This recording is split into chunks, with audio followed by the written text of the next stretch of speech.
ये आकाशवाणी है।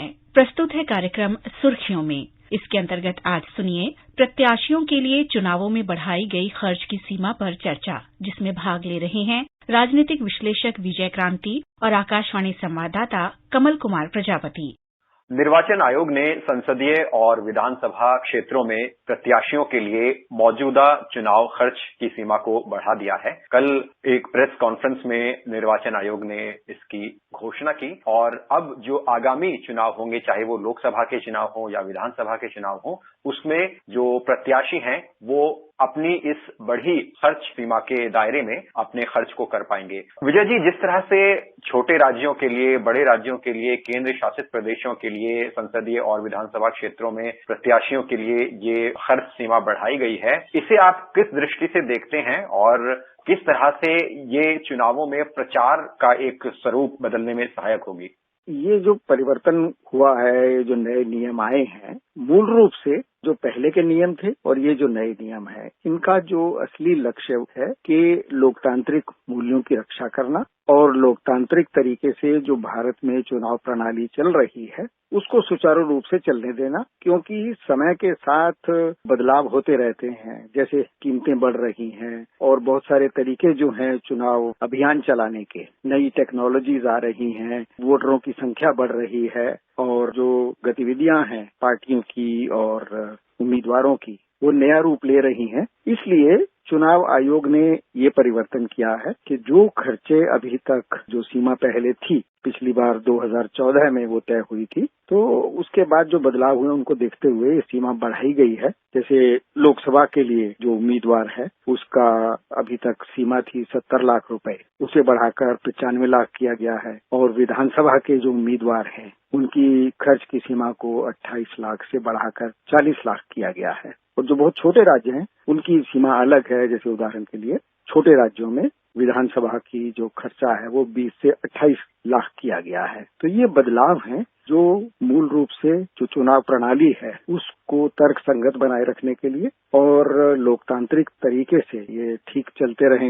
विजय जी, एक लंबे समय से राजनीतिक दलों की भी ये मांग रहती रही है कि चुनावों में उम्मीदवारों के लिए जो खर्च सीमा है उसको बढ़ाया जाए। और अगर हम आंकड़े भी देखें कि जो कॉस्ट ऑफ इन्फ्लेशन इंडेक्स है उसमें 2014 के मुकाबले 32% से भी ज्यादा की बढ़ोतरी हुई है, अगर मैं इस मामले में सही हूं। बिल्कुल सही है। अब जबकि खर्च सीमा बढ़ाने की घोषणा की जा चुकी है, तो ऐसे में कई बार अनुचित तरीके से प्रचार के मामले आते थे, चुनाव आयोग को भी उनका संज्ञान लेना पड़ता था। और ऐसे चीजों को नियंत्रित करने में क्या इस तरह के कदम महत्वपूर्ण होते हैं, क्योंकि अब दायरा उम्मीदवार के पास ज्यादा है, वो चुनावों में आराम से खर्च कर सकता है। तो क्या उचित तरीके से प्रचार हो, इस मामले में ऐसे निर्णयों से मदद मिलती है?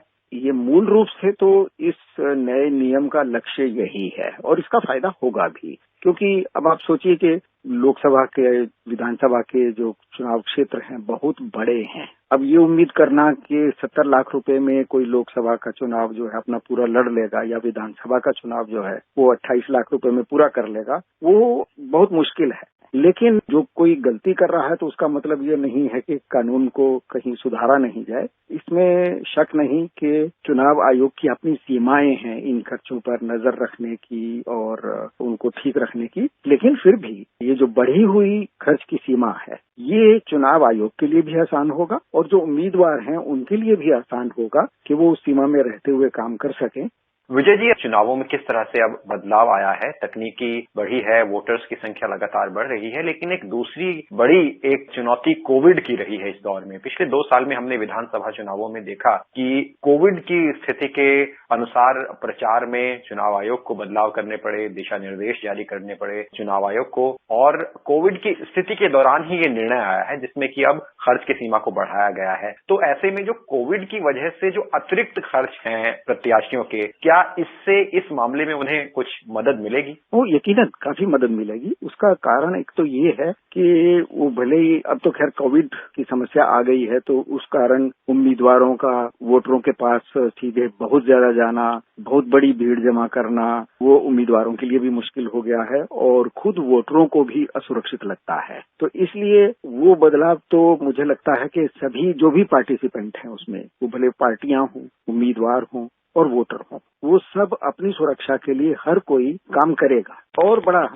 महत्वपूर्ण परिवर्तन आया है वो ऑनलाइन प्रचार का है, ऑनलाइन वोटरों के साथ संपर्क का है। मुझे लगता है कि ये जो टेक्नोलॉजी है ये भी कहीं पर लोकतंत्र को मजबूत करने में अपना योगदान दे रही है, क्योंकि अब भले ही कोई बहुत अमीर उम्मीदवार हो, भले ही कोई गरीब उम्मीदवार हो, अगर उसने अपनी बात को लाखों लोगों तक पहुंचाना है तो एक ईमेल से, ऑनलाइन वेबकास्ट से, जिन पर खर्चा कुछ भी नहीं होता है, कोई भी उम्मीदवार कर सकता है। ये मुझे लगता है कि टेक्नोलॉजी ने लोकतंत्रीकरण और जो लोकतंत्र के मूल्य हैं उनको कहीं बेहतर बनाने में एक बहुत अच्छा योगदान टेक्नोलॉजी दे रही है। श्रोताओं के मन में भी शायद ये सवाल उठ सकता है, उस प्रश्न को आपके सामने रखना चाहूंगा कि जैसे उत्तर प्रदेश, पंजाब, कर्नाटक जैसे जो बड़े राज्य हैं उनके लिए अक्सर व्यय की सीमा ज्यादा रहती है, वहीं गोवा, अरुणाचल प्रदेश, सिक्किम जैसे जो छोटे राज्य हैं उनमें प्रत्याशियों के लिए अपेक्षाकृत कम व्यय की सीमा को रखा जाता है। तो इसका क्या भौगोलिक स्थिति का ही कारण है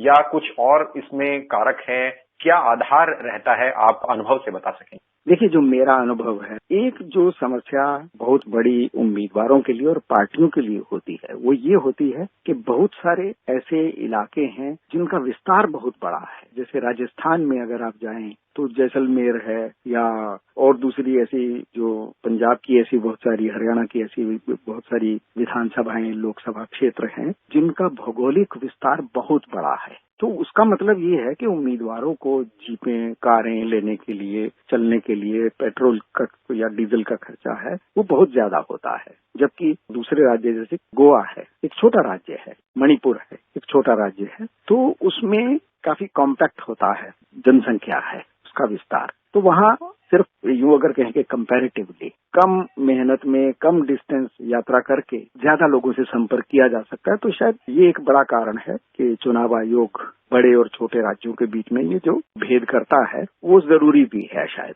जैसे कि बार बार इस बात को लेकर विमर्श और चर्चा उठती रही है कि जो चुनाव आयोग है वो राज्यों को फंड करे, तो इस मामले में आपका क्या विचार है और क्या प्रगति इस मामले में है? किस तरह का ये मुद्दा है?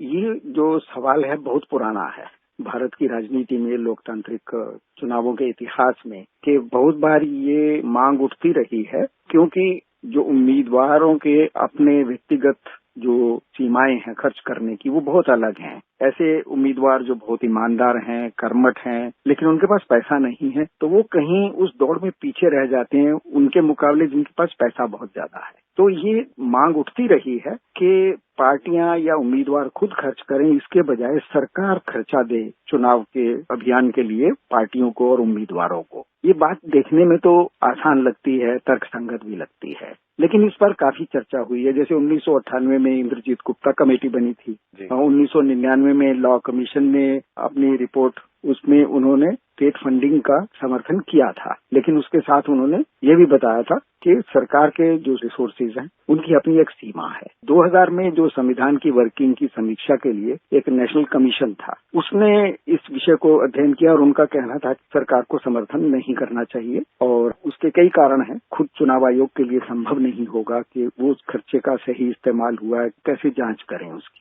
और फिर एक देश, एक सरकार के लिए इतने बड़े पैमाने पर पार्टियों की फंडिंग करना बहुत बड़ा खर्चा है। चुनाव आयोग चुनावों का आयोजन कर लेता है, उस पर सैकड़ों करोड़ रुपया खर्च होता है व्यवस्था करने के लिए। तो इसलिए ये सवाल अभी भी बना हुआ है कि सरकार खर्च करे या नहीं, लेकिन जो उसकी प्रैक्टिकल साइड है वो ये कि सरकार के लिए वो बहुत आसान नहीं है ऐसा करना। विजय जी, चर्चा में आप शामिल हुए और विषय से संबंधित आपने अपने विचार रखे, महत्वपूर्ण जानकारियां भी हमारे श्रोताओं के साथ साझा की। आपका हमसे जुड़ने के लिए बहुत बहुत धन्यवाद। नमस्कार।